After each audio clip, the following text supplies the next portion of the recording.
And good morning, good afternoon, good evening, everybody. Welcome to another episode of Wisdom Transmissions Live. Great to be with you all once again today. And today I'm going to be bringing in Adronis here shortly, and he's going to be talking about the end of year momentum for the year of 2024. Now, tomorrow I'm going to be on the signposts on Rumble, and we're going to be looking at a tarot zodiac spread about the momentum of the end of the year of 2024 as well too. So it really is kind of an end of 2024 momentum week as I work with both webcasts on this, because there's a lot of information to share both from Adronis's perspective and, of course, from the tarot cards perspective as well. Plus, we'll be getting into your questions here a little bit later on at the same time. Once we get into the presentation with Adronis, he will share what he wants to share. We'll be then going into some announcements, and then after announcements, we'll be getting right into Q&A. So what we're going to do before we get started is I invite you all just to join me as we're going to do a little bit of pranayama breathwork. Okay. One of the pranayamas that we're going to work with today is what's known as the Rachaka breath. That's where you're breathing in for 4 seconds and you're breathing out for 8 seconds. What this does is this stimulates the parasympathetic nervous system. It stimulates the vagus nerve. The vagus nerve basically touches the majority of the major organs in your body. And when you have this particular type of breath work being done, all of the organs start to calm down. Everything just gets stimulated into a state of calm. So it is extremely beneficial for you. And I feel it's beneficial to have this, especially when you're about to receive a transmission from Adronis. So let's go ahead and get ourselves relaxed, get comfortable. And we're going to do 10 rounds of the pranayama breath that is called Rachaka. So here we go. So breathing in for 1, 2, 3, 4, and 1, 2, 3, 4, 5, 6, 7, 8, and 1, 2, 3, 4, and 1, 2, 3, 4, 5, 6, 7, 8, and 1, 2, 3, 4, and 1, 2, 3, 4, 5, 6, 7, 8, and 1, 2, 3, 4, and 1, 2, 3, 4, 5, 6, 7, 8, and 1, 2, 3, 4, and 1, 2, 3, 4, 5, 6, 7, 8, and 1, 2, 3, 4, and 1, 2, 3, 4, 5, 6, 7, 8, and 1, 2, 3, 4, and 1, 2, 3, 4, 5, 6, 7, 8, and 1, 2, 3, 4, and 1, 2, 3, 4, 5, 6, 7, 8, and 1, 2, 3, 4, and 1, 2, 3, 4, 5, 6, 7, 8. Last one, and 1, 2, 3, 4, and 1, 2, 3, 4, 5, 6, 7, 8, and relax. And so regardless of everything that I share here on this transmission, on this webcast, regardless of what comes through, regardless of what's happening throughout the entire world, remember that you hold all the power. Remember that you can only change you, that you are the only one that is in control of yourself, and never anyone else or anything else. With love and blessings, namaskar. Okay. So we will go ahead now, and I will bring Adronis in and just take a moment for him to come through. He will give a brief introduction, and then he will give his perspective on the momentum ahead, as we only have about 2.5 months left of 2024. He may also tease a little bit about 2025 as well, too, but we'll see. I'm leaving it completely in his hands. So I will go ahead and bring him in, and we'll get started. Here we go.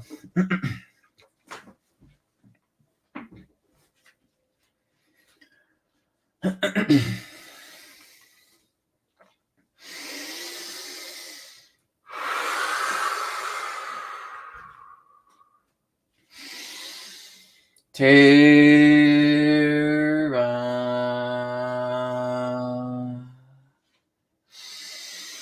Soul Star Sirius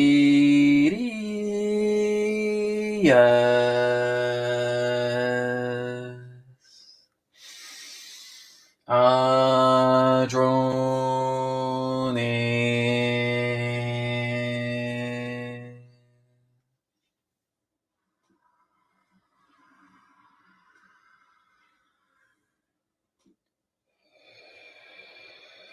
we are here at this time. We bid you greetings and thank you very much for the opportunity of this interaction today.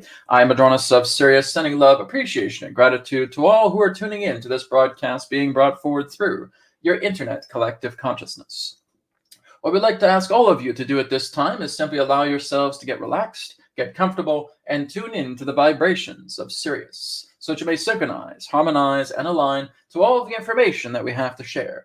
Also understand that all of the information that we shall provide to you today is simply that of our perspective, our point of view. For all knowledge, all information, all creation itself resides within your very hearts, beings, and souls.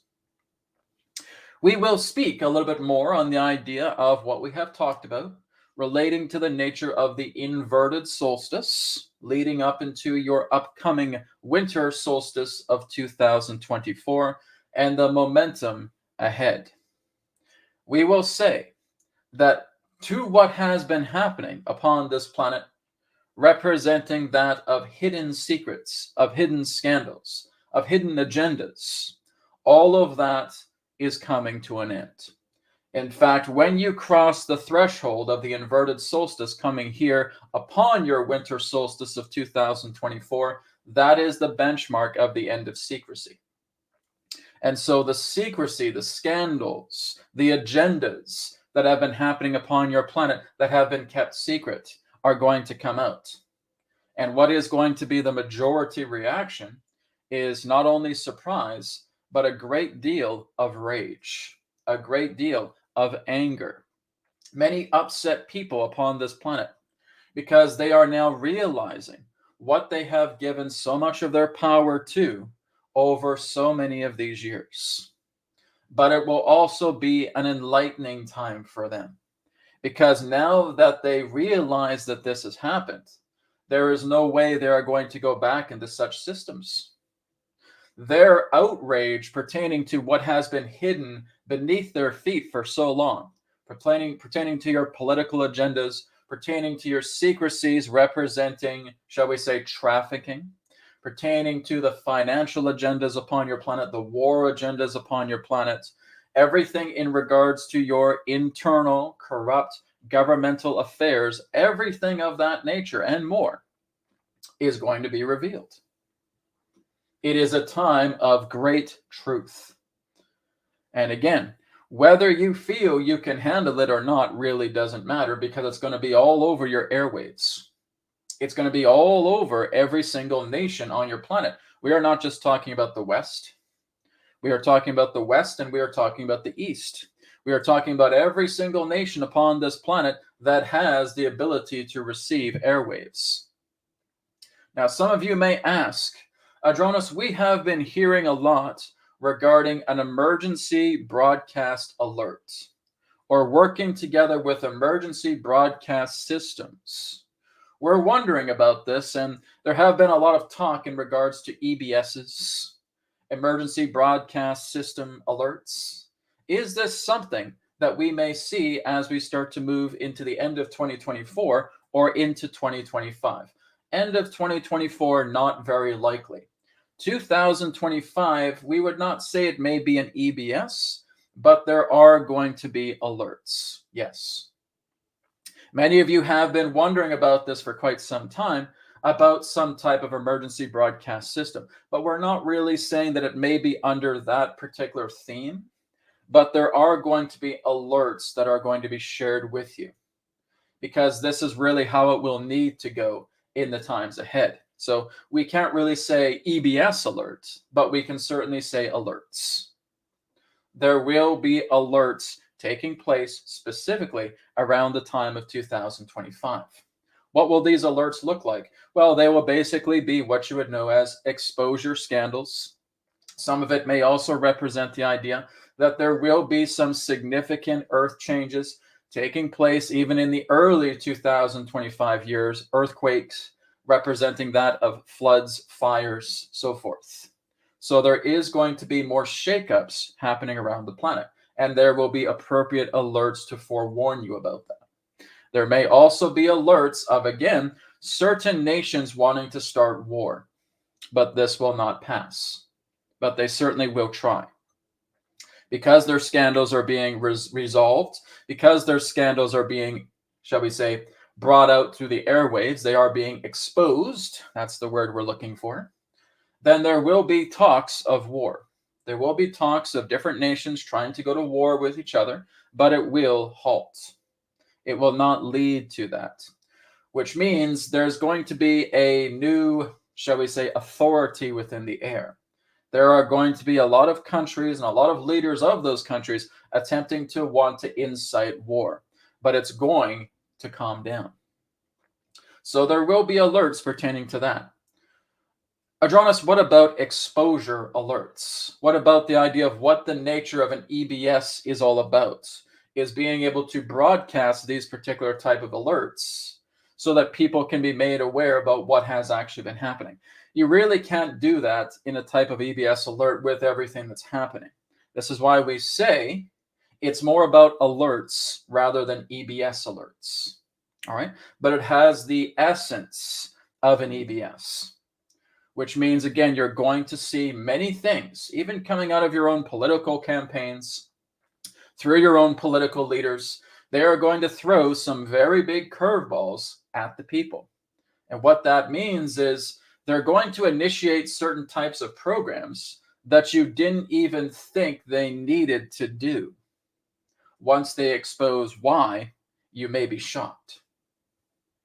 And so, as you move through the end of 2024, where you are seeing the end of overhaul, and you are again crossing that threshold pertaining to the winter solstice, at the end of this particular year, you are going to see everything put into place. You are going to see everything that needs to be arranged so that many other different countries and their leaders that are not following the new routine will basically be taken out of authority.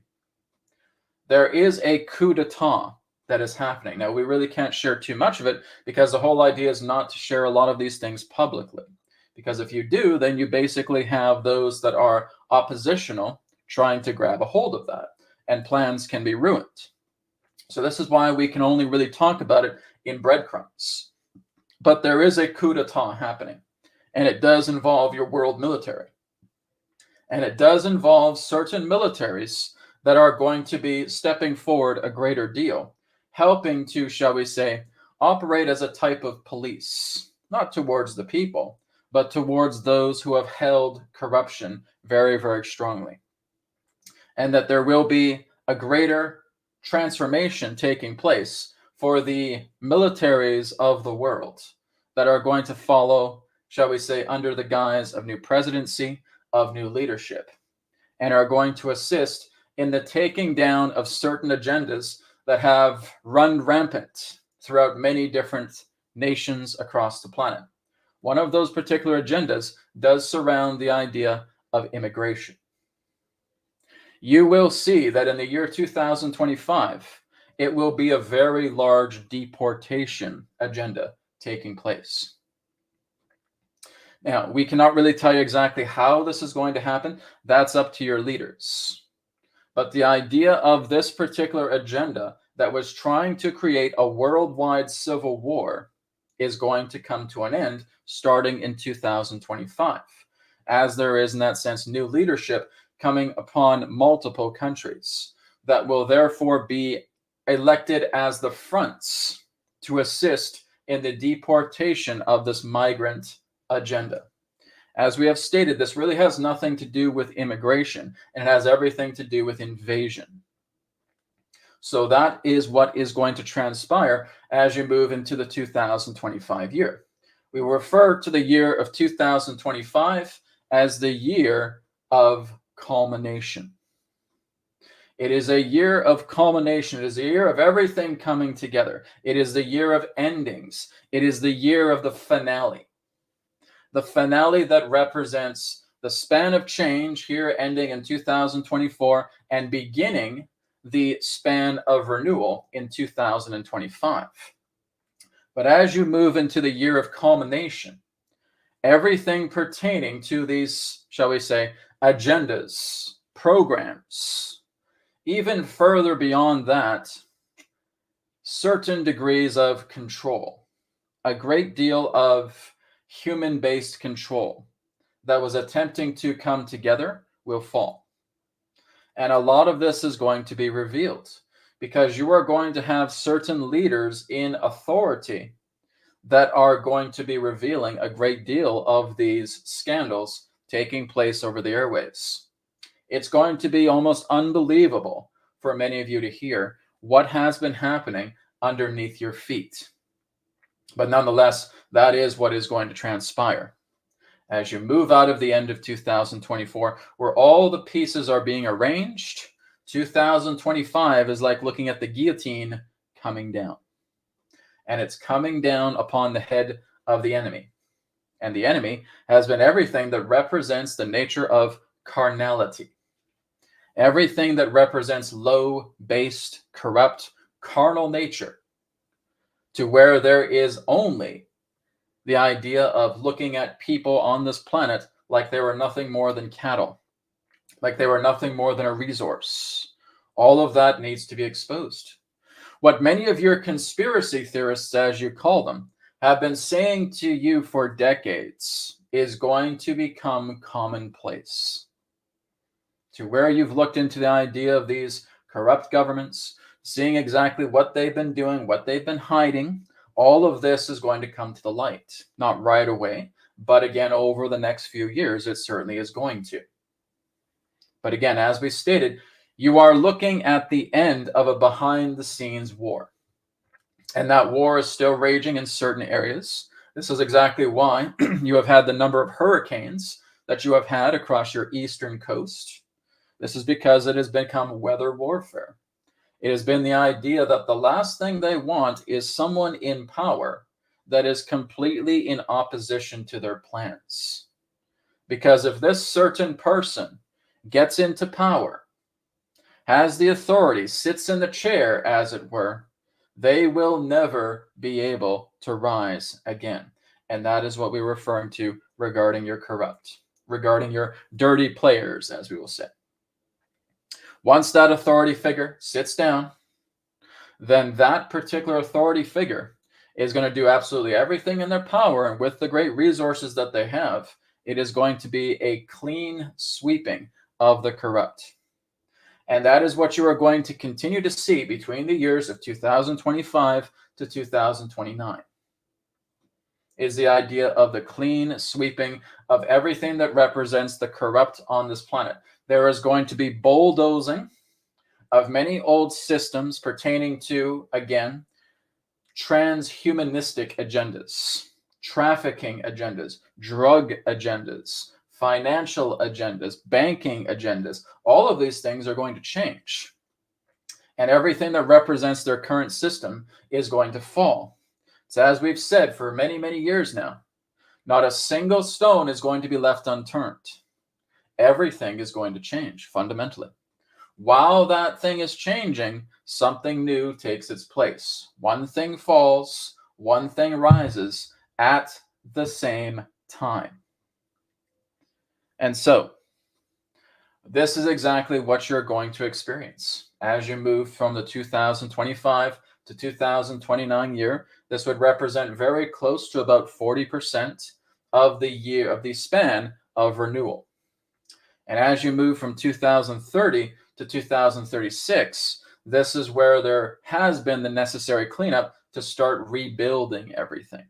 Everything starts becoming renewed. It's like looking at a new earth when you start moving into the 2030s. Many of you may ask, Adronis, what are we supposed to do during this time? Get to know yourself. Get to see exactly what you have been through and work to heal your own wounds. That's what you're here to do. It does not matter about you feeling that you need to take some type of authoritative role pertaining to what is happening, because that's not the idea. It's not about the idea of you trying to be a savior. It's not the idea of you trying to be, in that sense, a saint. Be a saint to yourself. Be a savior to yourself. Look into all of these things and see exactly what it has been doing to you, and take the time to heal. And as people come to you, you now become an experienced host to where you can assist them as well, because you have discovered exactly what works for you. You can educate people if you wish. It doesn't really matter. They're going to be educated anyways. But if you're feeling compelled to do it, feel free. It's about working together with your own world here, not thinking that you need to trail off and feel that you are personally responsible for 8 billion people, because you're not. You are only ever responsible for you. Take this time to heal, because many of you are fragile, but the first thing you think of is, oh, what about other people? Stop worrying about it. They're not your responsibility. Your family's not your responsibility. Your friends are not your responsibility. The whole world is not your responsibility. Never has been, never will be. You need to work on yourself, because you are the one who is in control of your own change. That's what you need to look at. You need to see exactly what's been happening throughout the world and seeing how it's been affecting you. If it's affecting you so strongly, are you just going to put up with it and get more sick and get more ill and feel like you are getting more heavily conditioned and feel like you are deteriorating? Or are you going to stand up? Are you going to make a difference? Are you going to transform yourself? It's more than capable of you being able to make a full recovery pertaining to everything that's happening, where you are not bothered by anything. You're spending more time giving love and compassion. You're spending more time being of service, being of support, rather than the idea of being bogged down by all these things that are taking place. Just as we reminded you before, only you can change you. This is what we have to share pertaining to your upcoming momentum of your 2024 and up into 2025. 2024 representing the culmination of the year of overhaul, and 2025 beginning representing your year of culmination, representing the first year of the span of renewal. We thank you very much for the opportunity of this interaction. We will now pause and take a brief break as we return to Brad, and he will then guide forward with question and answers for this interaction. We thank you. Okay, great. Thank you, Adronis. Much love. And thank you, everybody. We're going to go ahead and go into some announcements here very quickly. Once we get through announcements, then we'll be going into Q&A with everybody. Okay, so if you do have any questions for myself or for Adronis, feel free to put that on the post. Just remember, guys, no personal questions, okay? Just semi-personal or general. We basically just try to keep it in that way on the webcast.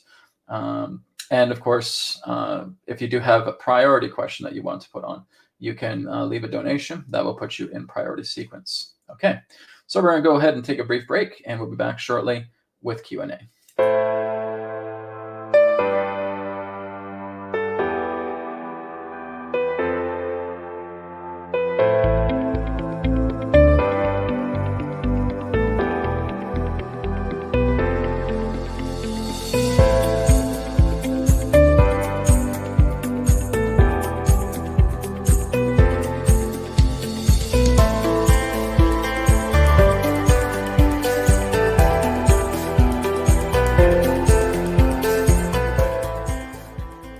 Private one-to-one sessions have returned with Brad Johnson and Adronis, with appointment times from 30, 45, and 60 minutes online. Offline sessions, including the 3 questions by email and distance healing, are now available. Book your session now through our website, wisdomtransmissions.com. Get readings with Brianne and be astonished at the depth and accuracy she provides for you through her tarot readings. Brianne can create crystal grids for distance healing, plus offer Reiki and Kundalini attunements. She is also a certified Flying Star Feng Shui consultant. Visit Brianne's website and book your session today at readingswithbrianne.com. Source Energy enhanced products to repair and rejuvenate the body. From the power of light to crystals to bed kits, card decks, and more. View our free samples, tutorials, and testimonials on our website, Aetherx.co. Okay, and so we're going to move on into questions here. So let me just go ahead and open up the window. And like I said, I'm going to take donation-based questions first and foremost. So let's just see what we got here. All right, we do have one here from Ben. So Ben has a question here. Greetings, Brad and Adronis. I would like to ask Adronis about the supposed UFO crash in Washington, D.C. on October 13th. What is the nature of this event? Okay, very interesting. We'll take a look at a supposed UFO crash in Washington, D.C. One moment.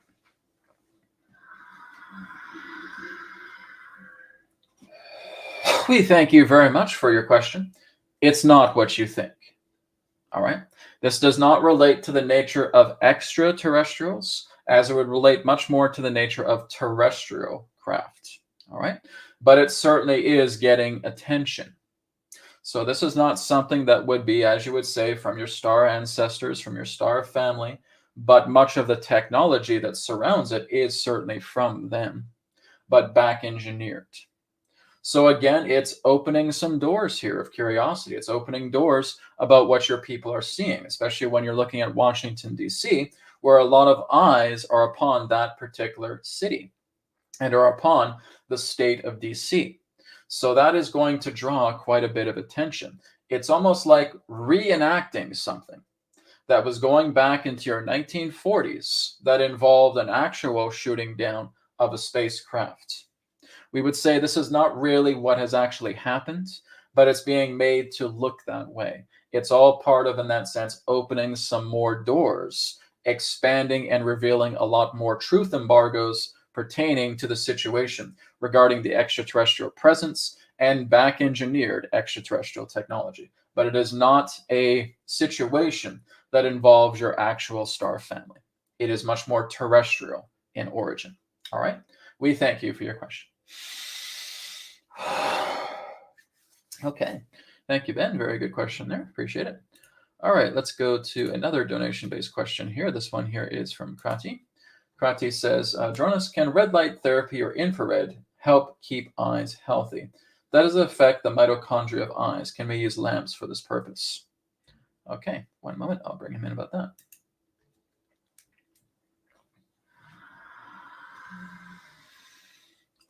We thank you very much, Krati, for your question. Now, when you're looking at red light therapy, it does have potential benefits, but we would say it is not a full benefit to completely restore the eyes. When you're looking at the red light itself, you also have to understand that there's EMFs in the way at the same time. So the nature in regards to the frequency band that are being utilized in regards to some of these particular technologies, be they red light therapy, be they infrared in that way, can be beneficial up until a certain point, because it is helping in regards to the repairing of the optic nerve. It is helping in regards to renewing the integrity of the eye itself, its cornea, its retina, its lens, etc. But the whole idea is it's not bringing about a 100% change. And that's simply because of the limitation relating to the electrical outlet, the electrical, shall we say, spectrum, to which you are utilizing this, to where EMF itself can play a part where, as you're attempting to improve something, the EMF comes in to also create distortion. So this is what needs to be worked on a little bit more.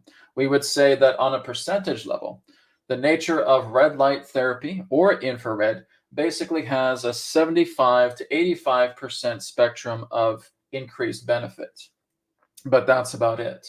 So it can help mostly in regards to situations where you require such red light and infrared therapies.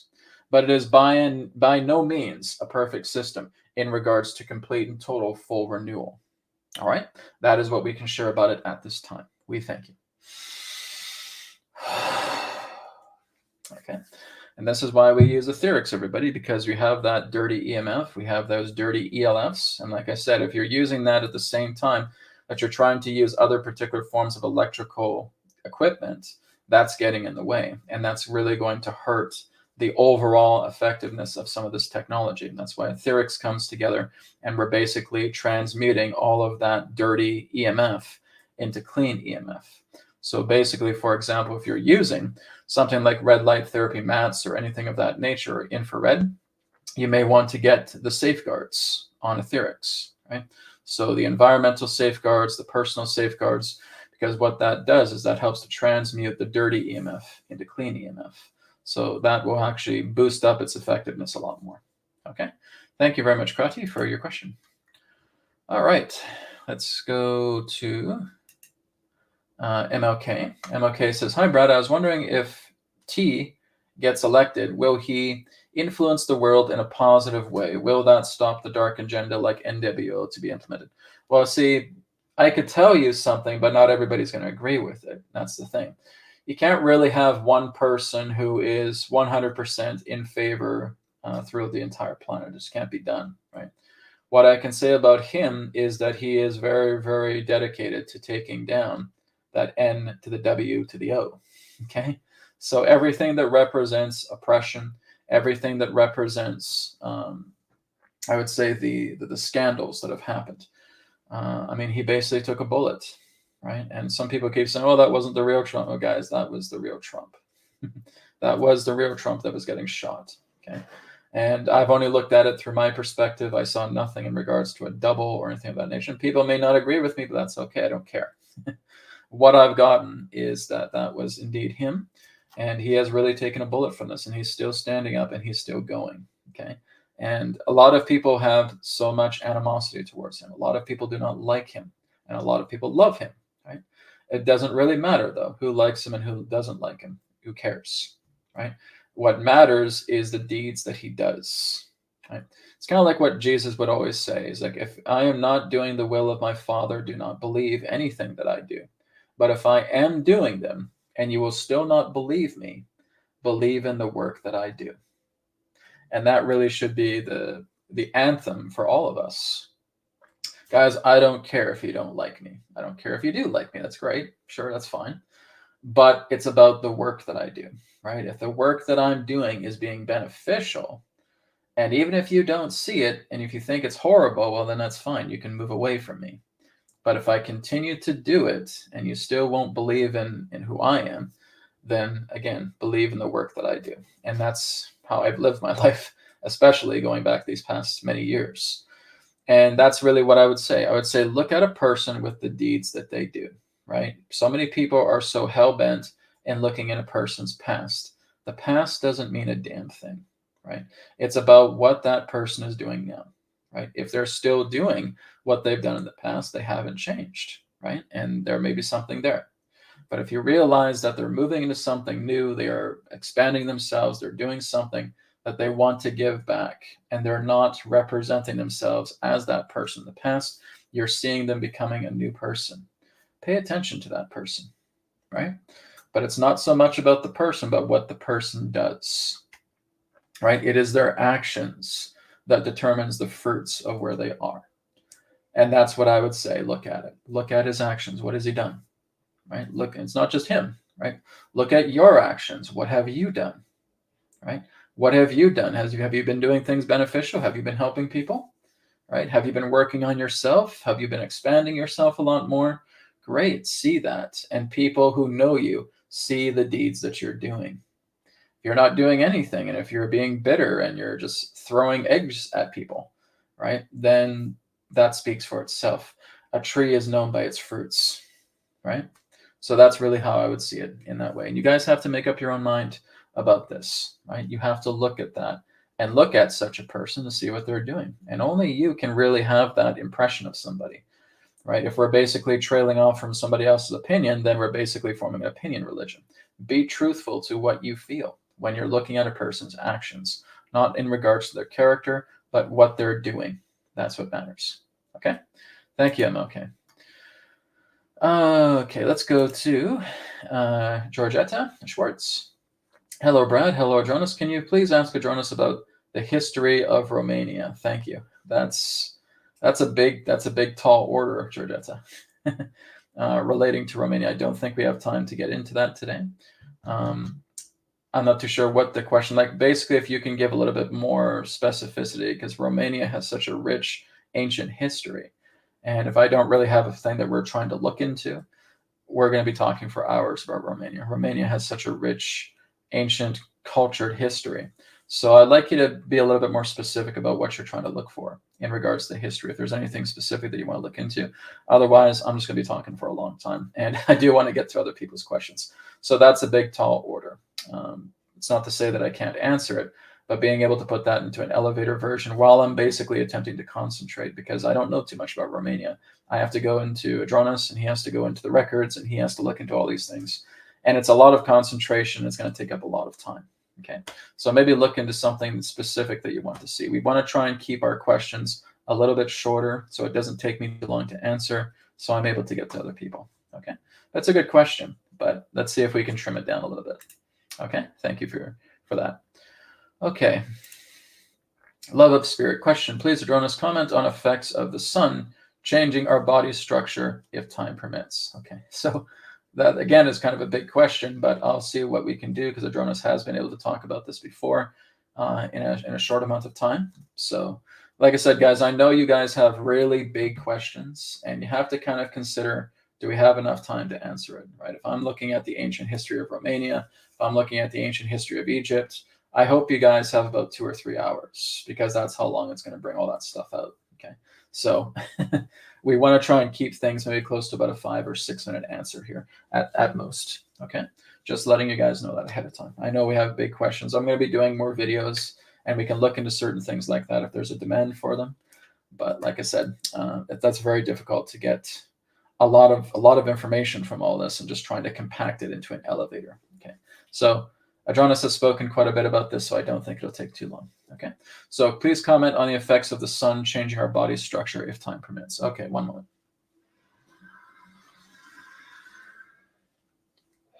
We thank you very much for your question.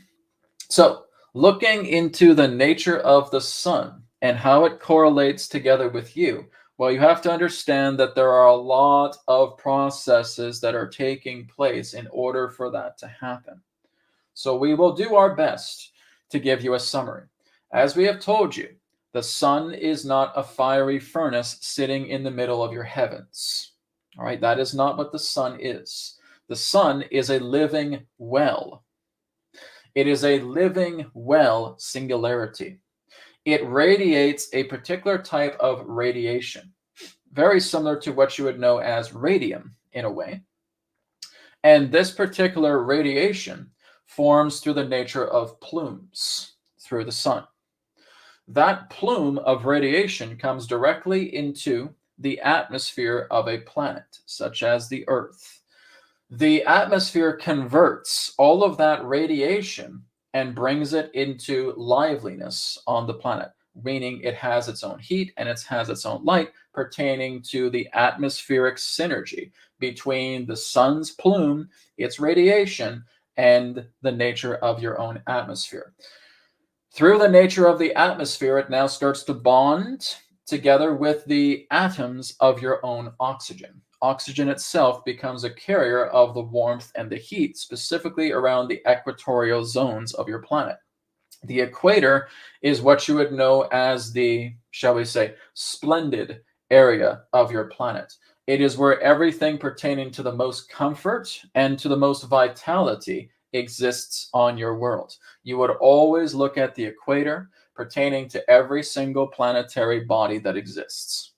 The planetary body upon the equator is where the most nourishment pertaining to the sun and its effects of radiation upon your atmosphere is basically being arranged throughout that particular belt, like a belt of nourishment, a belt of goodness.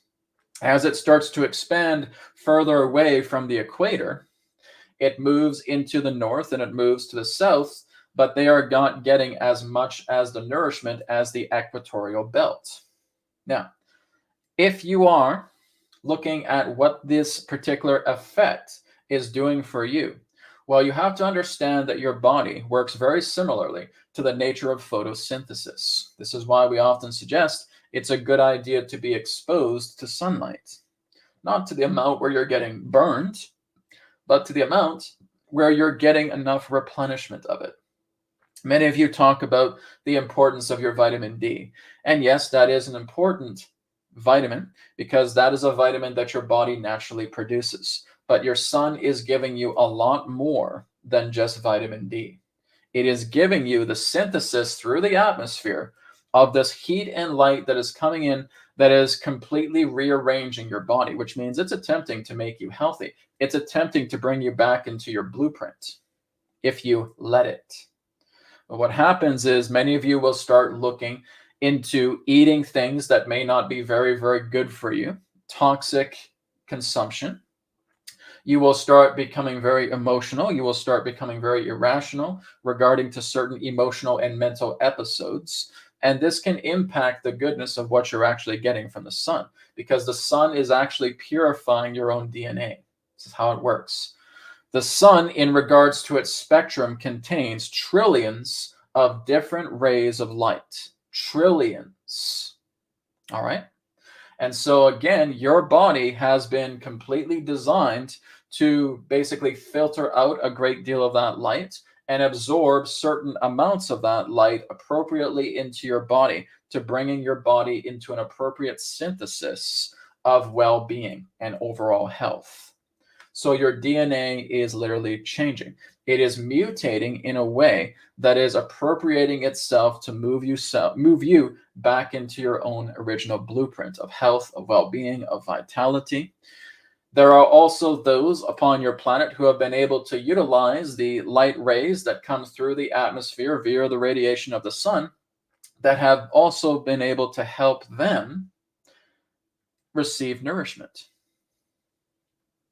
Which means certain humans can basically utilize the light of the sun through the atmosphere to nourish themselves without having to eat any food whatsoever. Many of you call these people breatharians, whereas breath does play a very large part, but we're also talking about the rays. We're actually talking about light via your atmosphere. You can actually absorb that.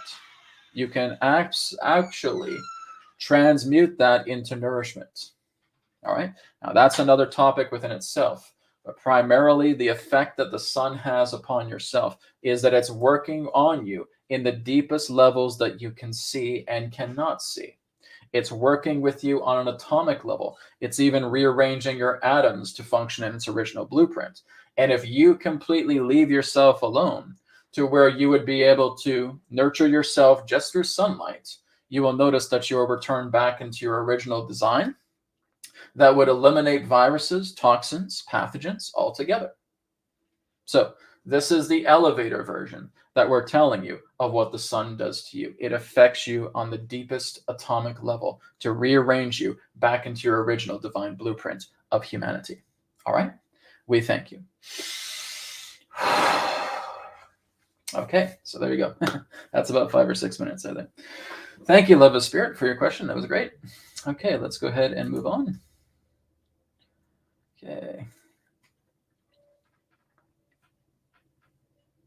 Okay, this one here again is from Love of Spirit. It's a good question. So, Adronis, can we discuss impending new earth changes and the timing? Now, he has already really talked about this, just going back into the presentation that he had, is saying that there is going to be some changes. There is going to be some earthquakes. There is going to be some flooding. There are going to be some fires. It's quite possible that we may see some volcanoes erupting as well, too, in the early 2025 year. Okay, so that could be things that are happening. I don't think he mentioned volcanoes, but I'm kind of sensing that as well too. I'm getting my twisted wire here. But that is something that could take place. So impending new earth changes, this is happening, again, continuing to happen 2025. I would say that even if we're looking at the next couple of years, we're still going to see some significant earth changes. This is really going to happen all the way up into the end of 2020s. Okay. So like I said, you're looking at the complete and total downfall of the dirty players. And they are going to utilize any particular type of arsenals that they have on them to basically wreak as much havoc as possible. They are not going to go down gently. And unfortunately, a lot of this weather phenomenon and earth changes that you're seeing is because of them. Okay, it is because of artificial technology. It is because of these types of tech that they have, whether they're using HARP, whether they're using microwave satellites, whether they're using any other particular type of weaponry that they can get their hands on. New earth changes are going to continue to happen this year, right up to the end of this year, and moving into next year as well, too. Okay, and it's still going to continue 2027, 28, 29. As soon as we get to the summer years, forests are going to go on fire again. Okay, and that's still going to happen for the next couple of years. There's going to be a lot more flooding taking place again, because like I said, this is weather warfare. And especially when you have somebody who's coming into an authority that is looking to bring them down, they are going to fight. They're going to fight severely, and they're really going to hit the planet hard, right? So the best thing that we can do is what I've suggested, especially like when we've looked at the hurricanes. When I'm creating a meditation for hurricanes, we pass that around. When we're seeing that new earth changes are coming about and there is some weather changes taking place, then, like I said, meditation is what's helping to balance it all out, okay? So a lot of these things that people have talked about with climate change is not a natural phenomenon. Climate change, to what's been happening on the planet here, has not been natural. And I know there are people ready to get in fistfights if you say anything different, right? About, oh no, come on, this is the earth is doing, no, not really.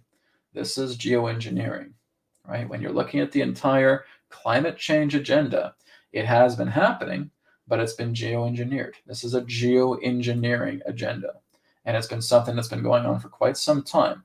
And they've masqueraded it as global warming. They've masqueraded it as climate change, okay? And that is nothing more than geoengineering. Climate change equals geoengineering. That's what this has all been about.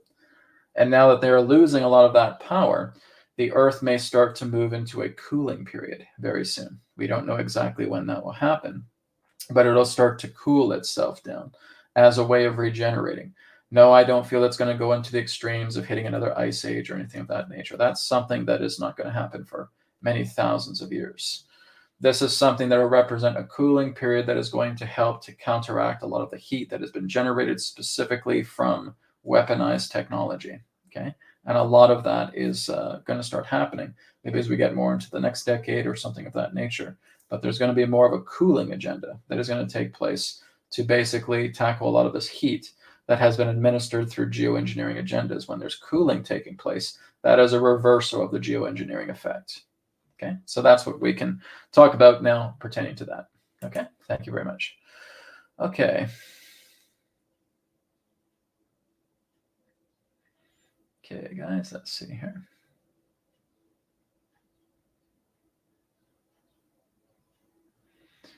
Okay, this is kind of an interesting question regarding Aetherx technology.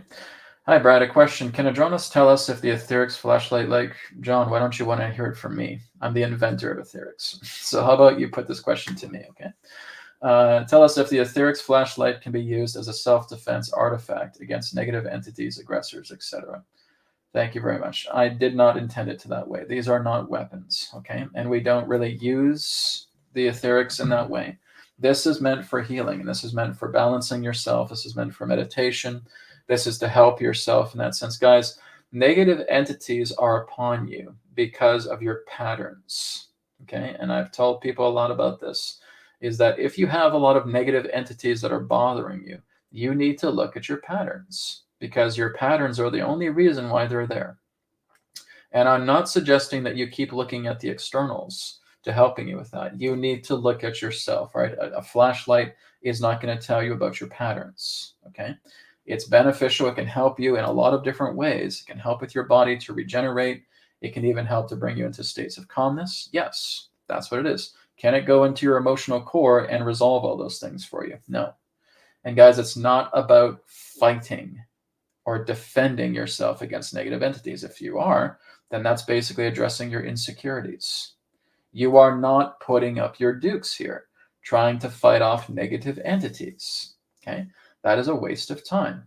Rather, you need to look at your patterns. You need to see exactly what you're doing, how you're behaving, how you're acting, how you're interacting, how you're reacting, right? And when that starts to happen and you start looking deeper into yourself with that, you're utilizing some of the tools that I have here that's free on the YouTube channel. Your BCR technique, your cord removal healing, your prana transmission technique, your release ball method, trauma transcendence technique, okay? All these techniques are specifically designed to clear out your patterns. When you do not have your patterns there anymore, when they have completely shifted and cleared, you don't have any entities around you, because there's nothing for them to grasp onto. All you're basically doing is you're giving them a glove for them to hold onto and grasp for you, right? That's your glove of patternization. They can grab a hold of you as long as that glove is there, okay? So what you're doing is you're removing that glove. You're taking off that pattern. If you are insecure, if you're feeling again that you're full of fear and you're full of anger and you're full of sadness and you're traumatized, abandonment issues, rejection issues, abuse issues, escape issues, these are the things that need to be addressed. You need to look at those things. And if you do not know how, you need to talk to me and I can help you through it, okay? Because it is very simple. But the whole idea is so many of us are afraid of looking at our inner self. There's so much fear with that, right? Even people that are just spouting about the new age and all that stuff and love and light and oneness. And I talk to them, they haven't even been able to touch their inner being, okay? So like I said, if you're having trouble with this, you need to contact me, get in touch with me. We can do a session. I can walk you through it, okay? Again, if you feel that you're confident in being able to do this, please go check out those free courses that are on my playlist here on the YouTube channel. Your BCR technique, your release ball method, etc. Look into them and do them. We are not here to defend, okay? Defendance is not liberation. That's not what's going to set you free, okay? That's you trying to maintain the suffering within yourself. I need to put up with myself because it's all about me. It's not about what these people want. Okay, guys, here's the greatest truth for you to hear. It's not about you, right? When it's not about you, you're not putting up your dukes anymore. You are looking into these programs that you're holding on to and you're working to relinquish them. I'm letting it go. I'm not worried about, oh, should I do this? Should I do that? What about me? What about me? What about me? It's not about you, right? When you learn to let that go, there's the true freedom that has been with you all along. You're just going in sync with it. Get in sync with the natural freedom that you are. That's the key, okay? So don't use those with flashlights, okay? Flashlights aren't going to penetrate the core of your being. That's your inner work to do, okay? And negative entities, like I said, they only attach with patterns. Clear the patterns. Okay, let's go to the next question here from Cygnus.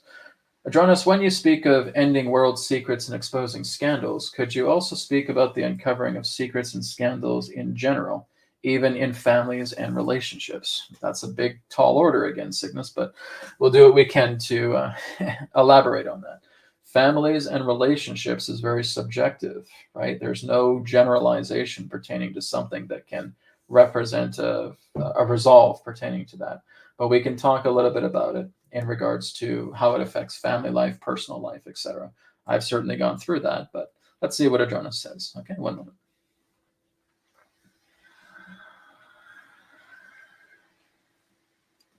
We thank you very much for your question. Now, again, understand that when we are talking about your political agendas, when we're talking about your governmental agendas, when we're talking about the agendas of your nations, please understand that this is simply a large externality. Because really you have government, politics, nations, agendas as well pertaining to yourself and your own family circle. So again, you're noticing that your family may start to become a lot more heated. They may become much more argumentative. They may snap at you because they don't want to hear about what's actually going on in the world. Have patience with them. Simple as that. Do not feel that you are being rejected. Do not feel that you are being pulled out of the loop of the circle of your family. It's the idea that they are very much afraid. And this, again, is just reminding you about what you're holding on to yourself, because you may have a great deal of fear as well. You may not know what's fully going on, and you may be afraid, and therefore your family is being a mirror for that. So when it comes to relationships, when it comes to family, yes, everything is going to be shaken up. As we stated, not a single stone is going to be left unturned, and that relates to your personal life as well. That's not omitted as a stone that's not going to be overturned. It is. Which means everything pertaining to you and your circles of relationships are going to be put to the test. And you have to see exactly what comes out of it. You need to be aware of the reflections of the mirrors of the people that are closest to you. How are they going to behave? How are they seeing the world? Are they argumentative? Are they fighting with you constantly? Are you fighting back? Are you being argumentative with family members who may be trying to calm you down? Because it can work both ways here. This is all part and parcel of you being able to look at your own life and seeing exactly, have I been living in the low, and do I have an opportunity now through myself to have the strength to start moving up into the high? Because that's really what this all comes down to.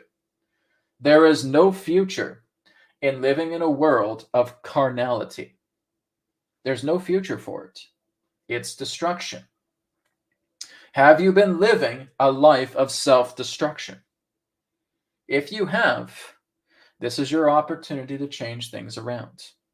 This is a ripe time to make a difference, to look at yourself and what can you do to simply go into calmness, look into these things, evaluate them, see them for what they are, and clear them away.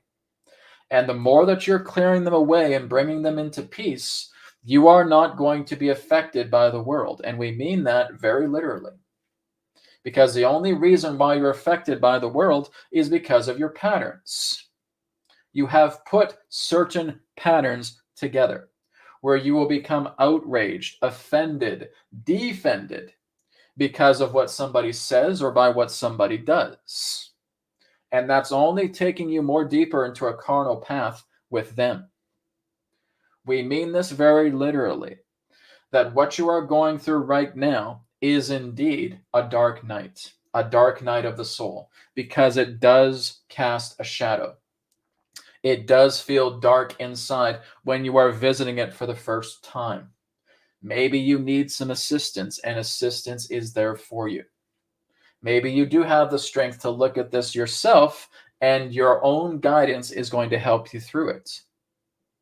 But everything that's taking place upon the world are people, everyday people, that have been living their lives, doing whatever it is, pertaining to taking care of family, working at a job, getting a paycheck, paying their mortgage, etc. And now they are learning that everything pertaining to that life is an illusion, is a deception, and it is false. Because now everything in regards to what you were once able to do to make a living becomes so much more difficult now. Many of you can barely afford to put food on the table. Many of you can barely afford to keep a roof over your heads. Many of you can barely afford to put clothing on your bodies. Why? Because this is a false system.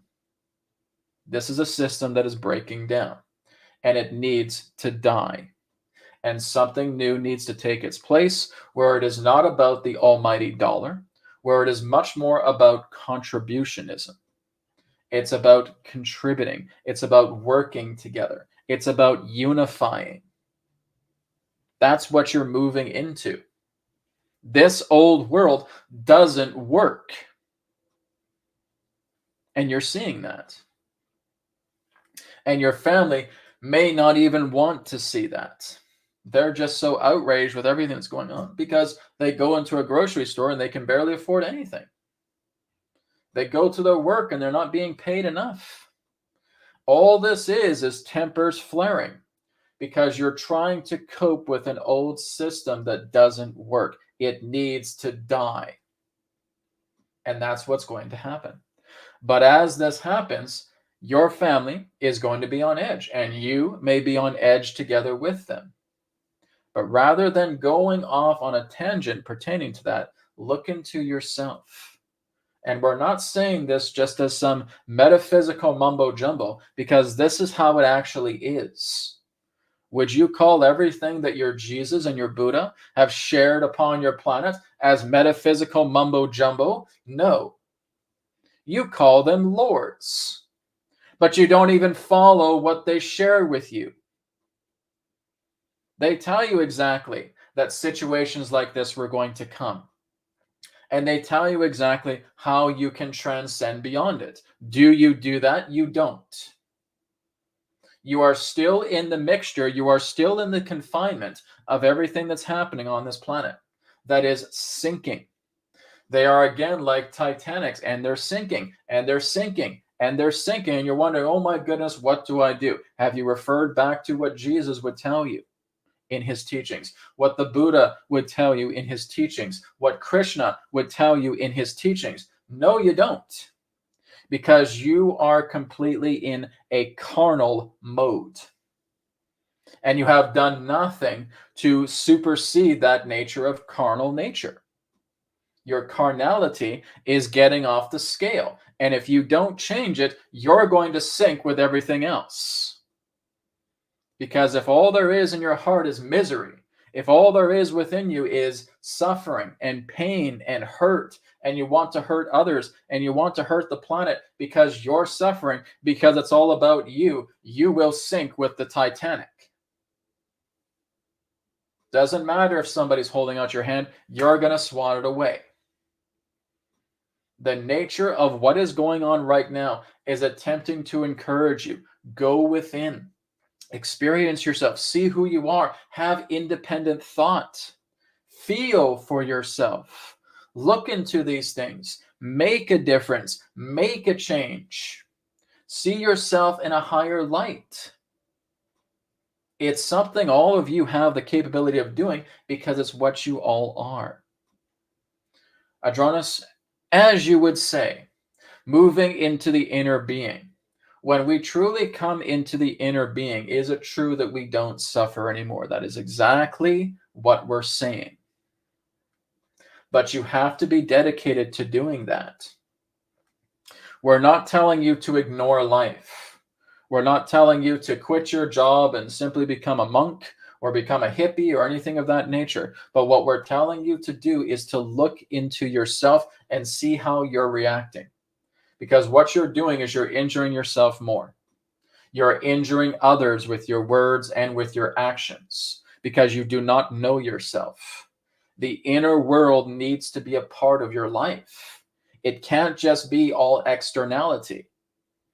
It can't be these external extremes, regardless if you're working with family, regardless of how upset you are about politicians or world leaders or anything of that nature. It's about you. But at the same time, it's not about you. It's not about you into the point where you feel the whole world needs to serve you.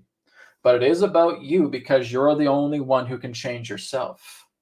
So when we're saying it is about you because you need to look inside yourself to see what's going on and you need to put out some fires, that's true.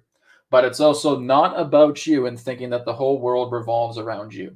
That's the paradox. If it's about you, look into yourself, put out the fires. Put out the big hurricanes and the tornadoes that are happening inside yourself, because all it is a thought. And when you go out into the world, be humble. Be there for people. Just let yourself see how the world behaves. Let yourself be aware of how people are. And simply be of service and assistance when the situation calls for it intuitively. So, the bedrock of your planet is affecting everything that makes up the bedrock, personally, professionally, politically, etc. It is not excluded. So, we hope that what we have shared here is helpful. We thank you.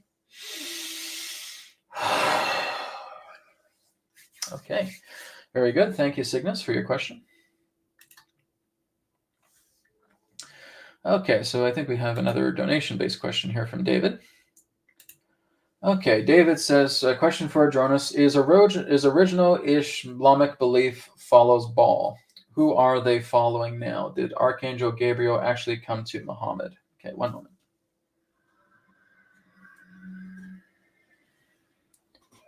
We thank you very much for your question. Now, here's the thing that you have to understand pertaining to your biblical background.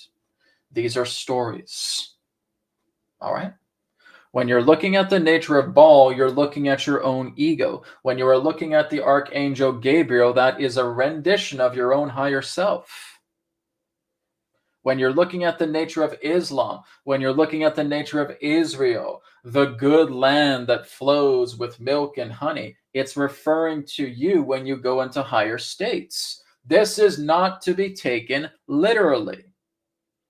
And that's the problem with many of you, looking at your Bibles and looking at your holy books as if they are a literal document when they're not. When you're looking at the nature of Islam being that place of the divine, when you're looking at the Prophet Muhammad, that represents yourself on a higher level.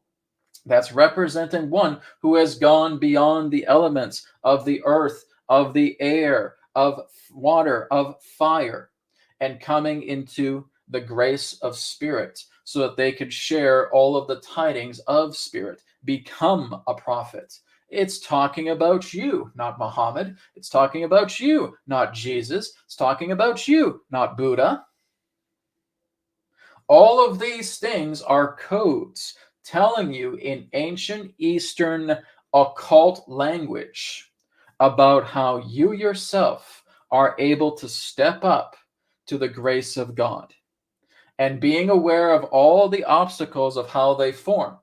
When you call a Baphomet or a Baal or any other particular type of demonic entity, that is a manifestation of your own ego. That is a manifestation of your own carnality. You have to understand exactly how the mystic speech in these holy books work, because if you don't, you're not going to understand it. You are looking at it too externally, you are looking at it too literally, and you have not understood it at all. Firstly, understand the mystic language. Firstly, understand the codes that are contained inside these holy books, because they are not talking about your actual land of Islam. They are not talking about your actual land of Israel. Do you even know what Israel means? Isis, Ra, El, the spirit, the mind, the body of God. You're Israel, you're Islam, you're the land flowing with milk and honey. You are the land that brings about the prosperity because you are being touched by God. If you're looking so much at Baal and Baphomet, thinking that they are actually literal beings, you're confused, because they're not. No more different than looking at your Greek gods or any other particular gods within your religious basis. These represent archetypes, depending upon the god in question. But when you're looking at all of these particular forms of demonics, and you're looking at Archangel Gabriel, you're looking at a language about how it's phrased, about how it's versed, telling you about the idea of how you defeat your own inner carnal desires, and you move up to the grace of God by what is happening to you transmutationally in the body by doing these practices. This is what the Bible is saying. This is what the Quran is saying. This is what the Torah is saying. This is what the Bhagavad Gita is saying. It's what all of these holy books are telling you. They are not to be taken literally. They are primordial, right brain, hemisphere, mystical speech that comes through allegories, that comes through parables, that comes through stories. That's why you would look at the Bible pertaining to that of being the greatest story ever told. And when you're looking at Abrahamic religions, these all point back to the development of the soul. There really is no being such as Abraham. There's no such being known as Prophet Muhammad. It's you. You're Muhammad. You're Abraham. You're Jesus. You're Buddha. You're Krishna. It's all pointing back to you, because that's the nature of the story. It's telling the journey of you, your soul, what you have gone through, what the earth has gone through, what the earth has become, representing again your body. That you have been sick with the carnality desire, and it's telling you how to get out of it by those who can read the story, because not everybody else can. The problem that you have made is you've made this too literal and you don't understand it. And you need to look at it through the way of the mystic. Then you will start to understand. All right? We thank you for your question. Okay. That is so unbelievably true. Okay, so there's a lot of people who are, again, reading the Bible and they will take it word for word and they will take it literally. It doesn't matter if you're looking at the Quran or the Torah, the Bible, the Bhagavad Gita, etc. Right? All of these holy books, the mistake that so many people have made on this planet is that they're taking it literally. They're trying to compare it with what's happening right now external in the world and said that's not its purpose. Right? It certainly can be a link to helping you understand of what's happening in the world, but it has been written for mankind. It's been written to show you the struggle that you've been going through your entire life, what we have all been going through age by age, and how we can lift ourselves out of it. Because that's the whole idea. You cannot control the world thinking you're going to blow everything up and, blow it all up and let God sort it out. Okay, that's not the idea. The nature of being able to read the Bible is being able to look at its mystic symbolisms. It is mystic symbolism that the Bible and that many of these holy books represent. They're written in a very, very different ancient kind of language. That ancient language is very right brain, right? So basically, one example is in Revelation, they talk about how Satan becomes bound for 1,000 years and then is loosed a little bit, right, to run around and run amok. Now, do you know how many people take that literally? Do you guys seriously believe that when they said 1,000 years in the Bible, that it literally means 1,000 years? What if I told you that the 1,000 years has nothing to do with a date at all? It's basically looking at the number 1,000. And what you see truly out of that number is the number 1, God. 0 being the ether, which means Satan has been completely expunged. Not some outer being thinking it's Baphomet or Baal or any of that crap. It's you. It's the manifestation of your carnality and has been put and absorbed back into the ether because God has prevailed as the one. And you are moving up to God. So it has nothing to do with a 1,000-year reign. And if you guys don't understand that, then you're not going to understand the majority of the Bible. This is where you need to learn to speak the mystic language of the Bible, the mystic language of these holy books. Because if you don't, you have no idea what the Bible's been trying to tell you. It's not about having this big demon, this devil of devils of Satan, who's being bound at the wrists and bound at the ankles, and we're just going to throw him into a pit. Do you think that's literally going to happen? Give me a break, right? If we're looking at Cain and Abel, who were the descendants of Adam and Eve, why is the Bible all of a sudden saying, well, because there's other people on the earth, that there's other people on the earth during the times of Cain and Abel? Where'd they come from? This is what I'm talking about. You're never going to understand the Bible literally because it's not a literal document. It is an occult book. It is a book for the mystic within ourselves. Okay, so there's so much to it of looking into the Bible and looking into it. Even I'm still attempting to understand its language because it's very ancient, but it's speaking through the right brain. That's the difference, okay? Please don't take the Bible literally because you would be wrong. You need to learn to speak its language. And there are people out there who have spent their lives looking at the mystic language of it and are available. One person I could suggest you guys look into is William Donahue. Okay, you can find him on YouTube. He's got hundreds of videos all about dissecting the Bible and looking at its mystic language. And he does a fantastic job. Jordan Maxwell has also touched on that when he was alive. The Maxwell archives also talk about that, right? I mean, this is the whole thing. Guys, when we're talking about the Son of God, we are talking about the S-U-N of God. We're talking about the sun, that which shines in the sky, not the sun, not the S-O-N, but the S-U-N. When we're looking at Jesus and his disciples, we're talking about the zodiac. We're talking about astrology. The Bible is one of the most prolific astrological and numerological books to date. Why the heck is Christianity telling them that astrology is evil when you're looking at a book that is built on astrology and numerology completely? Do you see the hypocrisy? Do you see the stupidity of religion? It's corrupt to the bone.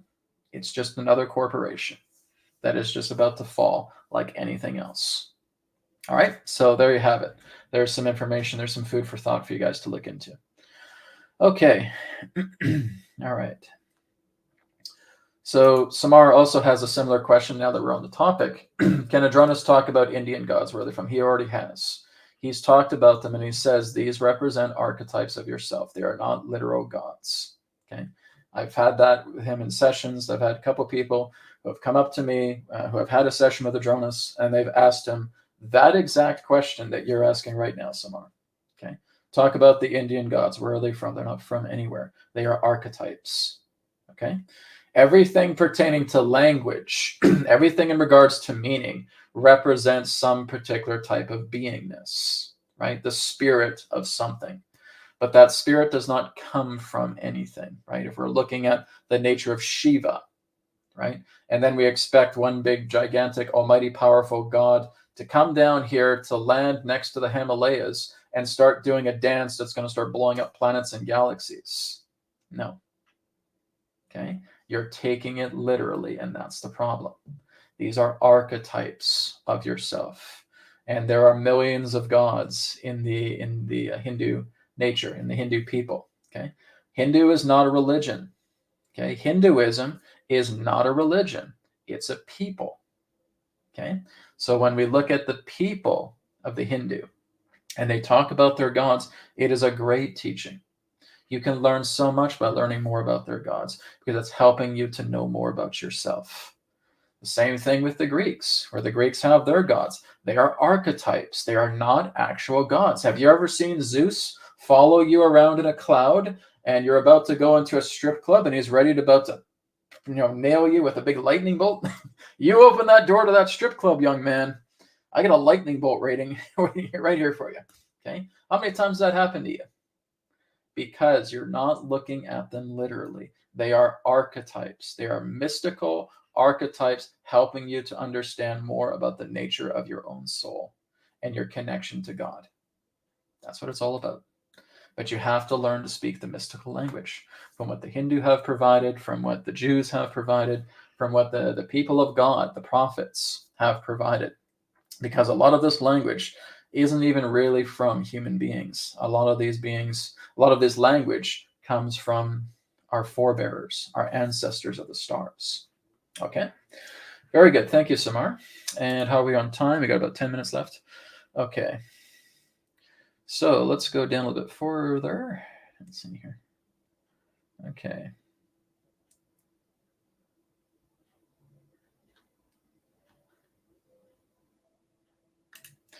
Okay, this is just something that represents a comment. But 7Cs says, water shortages for agriculture is serious problem in my country. I was wondering if there is any alternative to water for plants. Well, when we look at that, like I said, that's something that needs to be addressed by the people. If we're having problems with agriculture, I'm not too sure what country you're in. I don't think I've seen you talk about it. But depends where you are, really. And like I said, we may need to have relief efforts for that particular country, helping it out, right? So like I said, we do have a lot of problems on the planet. And like I said, once I know exactly maybe where you're from, we can kind of look into it. Maybe I can dive into a little bit deeper. But yes, it's true. If there's water shortages that are happening on the planet, then we need to look firstly at the internal nature of the government and saying, what are they doing? What are you doing to get water to the people? What is the problem that's preventing you from getting water from the people, right? And like I said, this is all about problem solving. So depending on the country you're at, we'd have to look into that a little bit deeper. Okay.